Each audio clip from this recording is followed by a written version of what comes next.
ጤና ይስጥልን ውድ ኢቫንጀሊካል ቴሌቪዥን ተመልካቾቻችን፣ ይህ የወንጌል አማኞች ድምጽ ነው። የዕለቱን መረጃ ይዘንላችሁ ቀርበናል።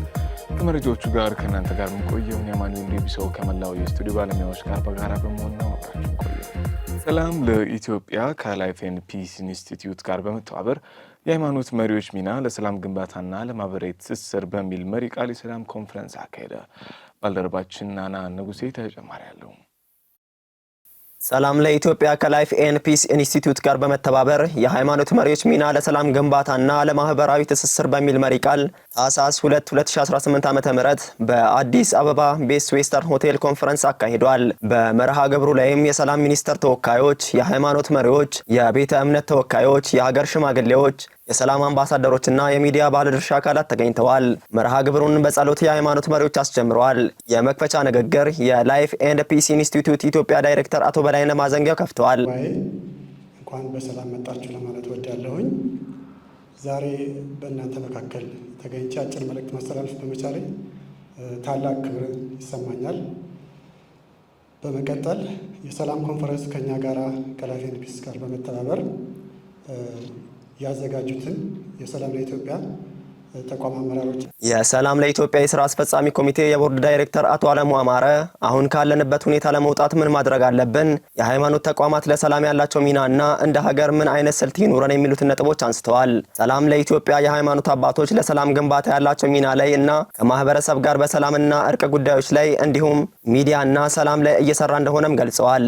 ከኢትዮጵያ ወንጌል አማኞች አብያተ ክርስቲያናት ካውንስል የውጭ ግንኙነት ዘርፍ ዳይሬክተር ፓስተር አሸብር ከተማ ሰላም ሁለንተናዊ ነው፣ ሰው ከአምላኩ ጋር ያለው ግንኙነት ጤናማ ቢሆን ሰው ከሰው ጋር ያለው ግንኙነት ጤናማ ይሆናል፣ ሰላምም በምድር ላይ ይሆናል ብለን እናምናለን። ሰው ከተፈጥሮም ጋር ጤናማ ግንኙነት ይኖረዋል ብለን እናምናለን። ሰላም ለጥቂት ጊዜ ብቻ የምናነሳው ሰሞንኛ ጉዳይ አይደለም ብለዋል። ከረገበት ጊዜ ጀምሮ የሰላም መልእክተኛነቱን በማስተማር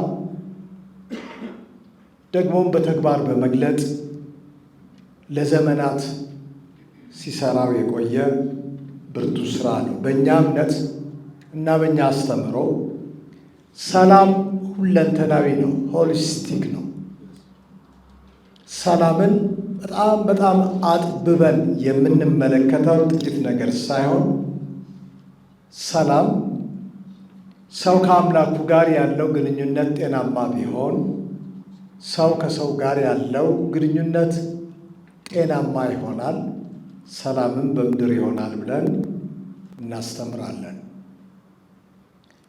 ሰው ከአምላኩ ጋር መልካም ግንኙነት ካለው በመርሃ ግብሩ ላይ የሃይማኖት መሪዎችና ተቋማት ሚናና የጥላቻ ንግግርን በተመለከተ እንዲሁም ቀጣይነት ላለው አስተማማኝ ሰላም የሃይማኖት ተቋማትን ሚናን አስመልክቶ በኢትዮጵያ ኦርቶዶክስ ተዋሕዶ ቤተክርስቲያን የፓትርያርክ ጽሕፈት ቤት የጥናትና ኮሚኒኬሽን ኃላፊ ረዳት ፕሮፌሰር ዳንኤል ሰይፈ ሚካኤል እና ሐጂ ሱልጣን አህመድ መሐመድ ጥናታዊ ጽሑፍ ቀርቧል። በተጨማሪም በጥናታዊ ጽሑፉ የሰላም ተግዳሮቶች መፍትሄዎችና ሌሎች ሀገራት ተሞክሮች ሊወሰዱ ስለሚገባ እርምጃዎች በጥናታዊ ጽሑፉ ቀርቧል። በመጨረሻም ከተሳታፊዎች ጋር ውይይት ተካሂዶ መርሃ ግብሩ ተጠናቋል። የሰላም ለኢትዮጵያ ስራ አስፈጻሚ ዳይሬክተር አቶ አለሙ አማረ ሁሉም ሰው ለሰላም አበክሮ ከሰራ ሰላም ይመጣል ብለን እናምናለን በማለትም ተናግረዋል። ካውንስሉ የቤተ እምነት መሪዎችን በመጥራት በሰላም ጉዳይ ላይ እንዴት መሰራት መቻል እንዳለበት የምክክር ጉባኤዎችን አካሂዷል። የስልጠና መርሃ ግብሮችን አካሂዷል። ቁጭ ብሎ ተወያይቷል፣ መክሯል፣ ዘክሯል።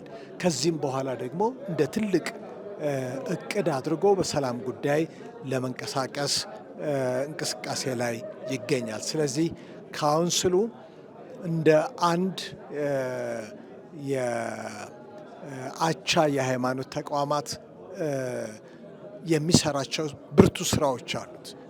ከኦርቶዶክሱም፣ ከሙስሊሙም፣ ከአድቬንቲስቱም ጋር ከካቶሊኩም ጋር በመተባበር በሀገር ሰላም ጉዳይ፣ በሀገር ልማት ጉዳይ፣ በሀገር ግንባታ ጉዳይ ሰፊ ስራ እየሰራ ነው ያለው። ወደፊትም ደግሞ ለመስራት አቅዶ እየተንቀሳቀሰ ነው ያለው።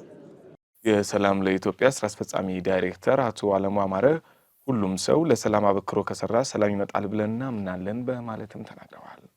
ሰላም ለኢትዮጵያ አሁን እየሰራው ያለው እና በቀጣይ የሚሰራው ነገር ቅድም እንደተናገርኩት 3 ፕሮግራሞች አሉን። እነዛ ፕሮግራሞች አንዱና ዋነኛው የሃይማኖት መሪዎች ከሰላም ግንባታ አንጻር የምንሰራው ስራ ስለሆነ የዛ ቀጣይ ስራ ነው ዛሬ እየሰራን ያለ ነው። በቀጣይም ይሄን ስራ ከኢትዮጵያ የሃይማኖት ተቋማት ጉባኤና ከሌሎች ቤተ እምነቶች መሪዎች ጋር በጋራ የምንቀጥልበት ይሆናል ማለት ነው። የኢትዮጵያ የሃይማኖት ተቋማት ጉባኤ በኢትዮጵያ የሴት ልጅ ግርዛትና ያለዕድሜ ጋብቻ ላይ ምክክር ጊዜ በአዳማ ከተማ በብስራት ሆቴል አካሄደ።